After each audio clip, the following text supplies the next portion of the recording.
চ্যালেঞ্জে আজকে নিয়ে নেওয়া হয়েছে বড়া, কারণ বড়া দু রকমের ভাজা হয়েছিল, একটা মাছের ডিমের বড়া ও কুচো চিংড়ির বড়া। দুটো বড়াই অসাধারণ খেতে, ফলে চ্যালেঞ্জে দুজনেই আজকে সমান সমানভাবে এগিয়ে রয়েছে। চলো এই বড়াগুলো ভাজা হতে হতে কতগুলো জোক শেয়ার করা যাক। যেমন একজন বড়া হাতে নিয়ে নাচতে শুরু করলো, অন্যজন এসে বললো ভাই নাচছো কেন? সে তখন তার হাতের বড়া ওই ব্যক্তির হাতে দিয়ে দিল, সেও নাচতে শুরু করলো, বললো উফ কী গরম।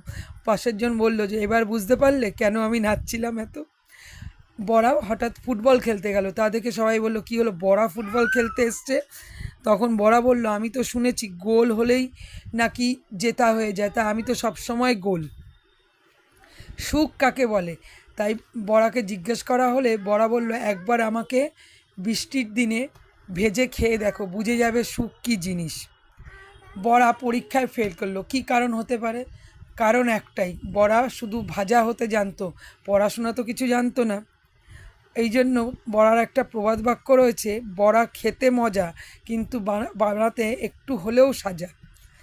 বড়া সুখ আনে, আনন্দ আনে, আর খেতে তো মজা আনে অবশ্যই। তোমরা কেমন লাগলো বলো?